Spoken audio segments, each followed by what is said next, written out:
What's good? What's good with my people? It's your boy Deb back with another video. Today we had history in the NBA where both 8 seeds were able to beat the number 1 seeds in the Western and Eastern Conference.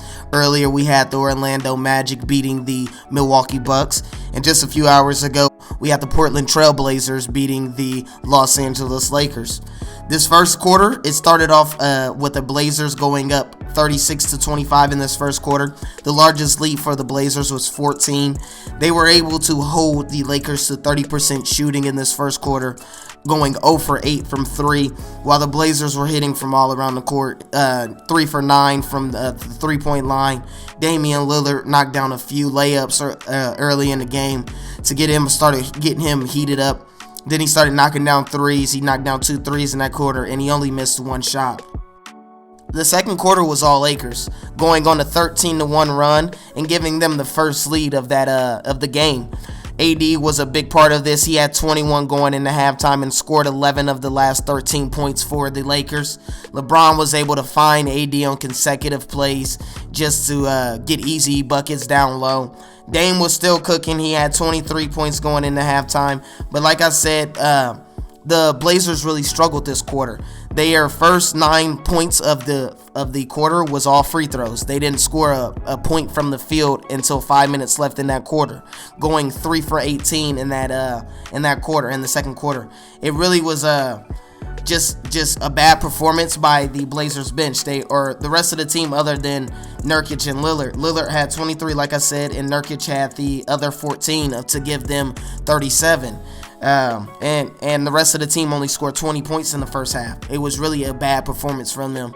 The Lakers were able to really dominate because they were killing the Blazers on the offensive glass in that second quarter, getting 5 offensive rebounds and getting a lot of second chance points off of those from Dwight Howard.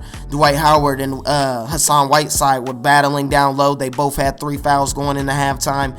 And a big note of the first half was that the Lakers were shooting 2 for 14 from the three-point land, while the Blazers were shooting 5 for 17. And if the Lakers are going to have a chance in this series to win a few games, they're going to need to shoot way better from the three-point line, finishing the game with only 3 three-pointers made. So going into that third quarter, the Blazers had a 1-point lead, a 57-56 lead over the Lakers. And CJ McCollum came out this quarter really aggressive, having 11 points in this quarter, 16 up to that point in the game. And LeBron was really setting the table for the Lakers. He had 14 points, 10 rebounds, and 12 assists up until the third quarter. And another key point of what I noticed in the third quarter, and you could tell Melo was really having a good game. He was locked in. He was doing whatever it needed to be done on the defensive side, diving on the floor for loose balls, knocking down threes, finding open teammates. Melo really had a really nice game this game. So going into the fourth quarter, the Blazers had a 3-point lead of a 78-75 game over the Lakers, and Kuzma and the Lakers really started to knock down shots and get hot. The Lakers were able to get an 84-78 lead, and then the Blazers followed that up with an 11-3 run. Dame was able to knock down a few threes. CJ McCollum made a few clutch shots. Nurkic was able to secure rebounds, and really a big part of their run was Hassan Whiteside on the defensive end, not allowing anything to get no one on the Lakers to get free buckets, blocking Caldwell Pope one time, blocking LeBron in the paint twice, I believe, and it really just slowed down the Lakers offense. They weren't able to score late in the game. LeBron is the first player in NBA history to have 20 points, 15 rebounds, and 15 assists in a playoff game and still lose. It's just crazy that the Lakers didn't have anyone else on the court that was able to score. Like I said earlier, they finished the game with 3 threes. They went 3 for 23, and they really can't have that going forward if they want to have a chance in the series. My final thoughts of the game is the Lakers are really in a dangerous spot right now. I don't know if they're going to be able to slow down Damian Lillard or CJ McCollum, who had 21 in this game as well. The Lakers just don't have anybody to guard those 2 dominant perimeter players, especially without Avery Bradley not going to the bubble with the Lakers for this championship run. I know they get Rondo back back in a few games, but I don't think Rondo is going to be that big of a difference maker. I mean, he will be on both sides. He will help the Lakers with another playmaker on the floor because they didn't have anybody else on the floor other than LeBron, AD, and Alex Caruso really doing anything for them on the offensive end. Kuzma had a good game, but it was a real inconsistent game. He would get hot for a moment and then he would go ice cold. So with that being said, I know that the Lakers have the two best players on the court, a lot of people would say, but Damian Lillard is really showing this since the return of the NBA that he's got to be a top 5 player in this league, carrying the Blazers to a victory in the first game against the Lakers. It's just, I really think that the Blazers might be able to win this series.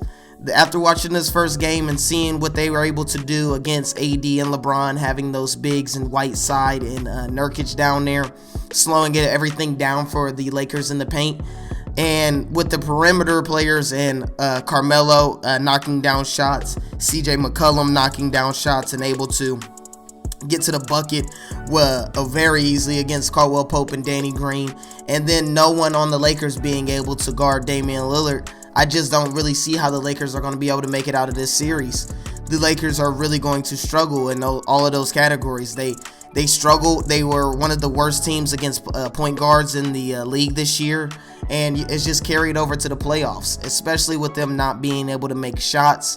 It's just a lot of it. The Blazers are putting up threes instead of the Lakers twos. So when the Lakers go on a run, it's just a run of maybe to get up 10 or 11 points when the Blazers can knock down threes and spread a 6-point lead to an 18-point lead before you blink your eyes. So I don't know what you guys are thinking. Let me know in the comments if you think the Lakers will win this series, if you think the Blazers are going to be able to hold on this series and make it out of this round and make it to the next round. I want to thank you guys for watching my video. Go ahead and subscribe to my boy Jackson's channel at Jackson Kruger Sports. Hit that sub button to my channel at Break It Down Dev if you could. I would love and appreciate that. And thanks for watching. I'll see you guys later, and deuces.